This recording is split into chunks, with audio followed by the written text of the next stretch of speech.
ভিডিওটো আৰম্ভণিতে আপোনালোক সকলোকে পুনৰবাৰ ৰঙাল বিহু হিয়াৰ পৰা শুভেচ্ছা আৰু অভিনন্দন জ্ঞাপন কৰিলোঁ। নমস্কাৰ সকলোকে, স্বাগতম জনাইছোঁ মই নাজানো অসমৰ অন্য এটা ভিডিঅ'লৈ। আচলতে প্ৰতি বছৰৰ দৰে এইবাৰো চিমেন চাপৰি নৱোদয় যুৱ সংঘৰ উদ্যোগত চিমেন চাপৰি সমূহ ৰাইজৰ সহযোগত আয়োজন কৰা ৪ৰ্থ বাৰ্ষিক ৰঙালী বিহু যি সাত বিহু অনুষ্ঠান খুব সুন্দৰকৈ পাতিছে। মোকো নিমন্ত্ৰণ কৰিছে, কিন্তু গাটো ভাল নাই হ'লেও যাবলৈ চেষ্টা কৰিছোঁ আৰু দেখুৱাম তাত কি অনুষ্ঠান পাতিছে সম্পূৰ্ণ আপোনালোকৰ মাজলৈ ভিডিঅ' আকাৰে উপস্থাপন কৰিম। ভিডিঅ'টো স্কিপ নকৰাকৈ চাই থাকক। আৰু এইটো হৈছে চিমেন চাপৰি খেৰণিগাঁৱৰ পৰা চিমেন চাপৰি যিটো মেইন নেশ্যনেল হাইৱে ৰোড হয় তালৈ যোৱা ৰাস্তা হয়। এই ৰাস্তাটো প্ৰতি বছৰে আচলতে 2-3টা এক্সিডেণ্ট হৈ থাকে আৰু যোৱা দিনা আচলতে এইখিনিতো এটা ডাঙৰ প্ৰকাণ্ড এক্সিডেণ্ট হৈছিলে। চাওক, আৰু এই ৰাস্তাটো যিহেতু বহুত ঠেক ন, মানে বহুত অসুবিধা হয় যাতায়াতৰ কাৰণে, গতিকে চৰকাৰেও এই ৰাস্তাটোৰ পৰা আচলতে দৃষ্টিগোচৰ হোৱাটো জৰুৰী বুলি মই অনুভৱ কৰোঁ। আচলতে এনেকৈ আহি পালোঁ আচলতে বিহু বাকৰি ইয়াতে আচলতে আয়োজন কৰা হৈছে যি ৪ৰ্থ বাৰ্ষিক সাত বিহু। মোৰ গাড়ীখনেৰে পাৰ্কিং কৰি লৈ পেলাই ককাইদেউ কেনেকুৱা ভালে আছেনে? ভাল ভাল, তোমাৰ ভাল? আছোঁ ভালে। কি অনুষ্ঠান হৈ গ'ল এতিয়া ইতিমধ্যে? এতিয়া আমাৰ বৰ্তমান যিখিনি আমাৰ পতাকা উত্তোলন, বৃক্ষৰোপণ, সামূহিক চাফাই এইকেইটা কাৰ্যসূচী শেষ হৈছে। এতিয়া আমাৰ আটাই মৰমৰ বুলি ক'ব লাগিব, সকলোৱে আচলতে ভাল পায়। কণী যুঁজ প্ৰতিযোগিতা আৰম্ভ হ'ব। এতিয়া কণী যুঁজ প্ৰতিযোগিতা হ'ব, মানে প্ৰতিযোগিতা হ'ব। খেলিব নাই? নিশ্চয় খেলিব লাগিব। এয়া আমাৰ পৰম্পৰা, অসমীয়া জাতিৰ। তাকে আমি সেইটো পৰম্পৰা সদায় ধৰি ৰাখিবৰ কাৰণে চেষ্টা কৰিছোঁ আৰু সেইবাবে আমি এতিয়া কণ মইনাসকলৰ লগত আমি কণী যুঁজ প্ৰতিযোগিতাটো আৰম্ভ কৰিম আৰু তাতে আমি উদযাপন সমিতিও তাতে ধেমালি কৰিম আৰু অকণমান একেলগে। তাৰপাছত আমাৰ প্ৰতিযোগিতাসমূহ আৰম্ভ হ'ব। আমাৰ ঢোলবাদন, পেঁপাবাদন, বিহুগীত, সৰু বিহুতি, মাজু বিহুতি, জেং বিহু, হুঁচৰি আৰু সন্ধিয়াৰ ভাগলৈ আমাৰ সীমান্ত ৰজাৰ সংগীতানুষ্ঠান আছে। আহক সকলোৱে, ভাল লাগিব, ফূৰ্তি কৰিম আমি সকলোৱে। তাকে এতিয়া গম পালে কণী যুঁজ প্ৰতিযোগিতা আছে, দেখুৱাম আৰু লগত আমিও অংশগ্ৰহণ কৰিবা ন, খুব ধুনীয়াকৈ দেখুৱাম, চাই থাকে পুৰা। পুতুল বৰা মাৰিছে, ইতিমধ্যে পুতুল বৰা জয় হৈছে।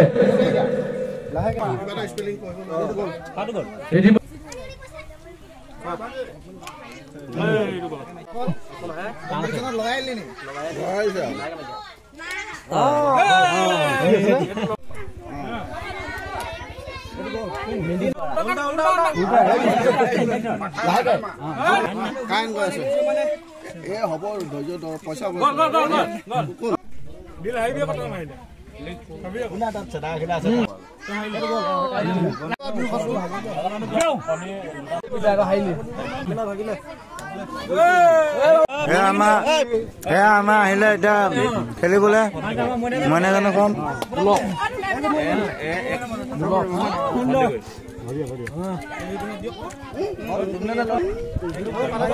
মইনাজান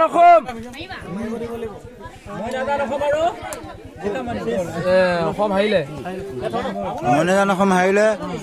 আমাৰ বিশেষ ঋতুবাৰ হাৰি গ'ল। আপোনাৰ হাৰি কেনেকুৱা লাগিলে? মজা লাগিছে, মজা লাগিলে ন অনুষ্ঠানত মানে কণী যুঁজ মই জিকি পোৱা নাই, মানে আজি মানে হাৰি আছো। যিহেতু গম পালে কণী যুঁজ প্ৰতিযোগিতা হৈ গ'ল খুব সুন্দৰকৈ, আৰু এইবাৰ এটা ব্যক্তিগত দৃশ্যাংক আপোনালোকৰ মাজত আছে দেখুৱাব পাৰিছোঁ। এইফালে দেখিছে যিদৰে আমাৰ ঘৰত এটা গৃহস্থৰ ঘৰ থাকে, খুব সুন্দৰকৈ গৃহস্থ ঘৰটো তেওঁলোকে প্ৰদৰ্শনীমূলকভাৱে ইয়াত ৰাখিছে। আৰু এইফালে এটা খুব সুন্দৰকৈ ভঁৰাল ঘৰ আকৃতিৰে ভঁৰাল ঘৰ নিৰ্মাণ হৈছে, তাৰ ওপৰত পূৰা জাতিলাও আছে আৰু এইফালে এটা গোঁসাই ঘৰ, তাৰোপৰি এইফালে এটা খুব সুন্দৰকৈ পুখুৰী আকৃতিৰে তেওঁলোকে দৃশ্যাংক আচলতে প্ৰদৰ্শন কৰিবলৈ চেষ্টা কৰিছে। ইয়াৰ উপৰি এইফালে পূৰা বিহু হৈ আছে খুব সুন্দৰকৈ, বিহু দৃশ্যাংক কিছু আপোনালোকৰ মাজলৈ আচলতে উপস্থাপন কৰিম, চাই থাকক। নৱোদয় যুৱ সংঘৰ দ্বাৰা আয়োজিত আৰু হেনচোৱা গাঁৱৰ গাঁওবাসীৰ সৌজন্যত অনুষ্ঠিত হোৱা সাত বিহুৰ আজি এই উদ্বোধনী কাৰ্যসূচীত উপস্থিত থকা নৱোদয় যুৱ সংঘৰ সমূহ কৰ্মকৰ্তা, আয়োজক মণ্ডলী, লগতে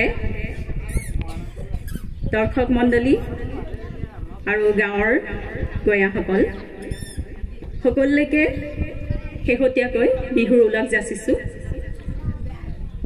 আমি পূৰ্বজসকলৰ পৰা সাংস্কৃতিক উত্তৰাধিকাৰী হিচাপে যিমানবোৰ সম্পদ পাইছোঁ তাৰ ভিতৰতে শ্ৰেষ্ঠতম সম্পদটোৱে হৈছে বিহু। আৰু আমাৰ বিহুৰ গীততে কোৱা আছে যে অতিকৈ চেনেহৰ মুগাৰে মহুৰা, তাতোকৈ চেনেহৰ মাকো, তাতোকৈ চেনেহৰ বহাগৰ বিহুটি, নাপাতি কেনেকৈ থাকোঁ। এই বিহুৰ ভিতৰত আটাইতকৈ ভাল লগা, আটাইতকৈ আদৰৰ হিয়াৰ আমঠুৱে হৈছে ৰঙালী বিহু। আমাৰ অসমৰকে আদি কৰি উত্তৰ পূৰ্বাঞ্চলৰ নাগালেণ্ড, মিজোৰাম, মেঘালয়, অৰুণাচল প্ৰদেশ আৰু ভাৰতৰ বিভিন্ন অঞ্চলত বিহুৰ দৰে সমপৰ্যায়ৰ বসন্ত উৎসৱ পালন কৰা হয়। আৰু এই বিহুৰ যি উদযাপন কৰা হয় সেই উদযাপনৰ লগত আমাৰ গ্ৰাম্য কৃষি জড়িত হৈ আছে মুঠৰ ওপৰত বসন্ত উৎসৱেই হওক বা বিহুৱেই হওক ই আমাৰ কৃষি কাৰ্যৰ লগত জড়িত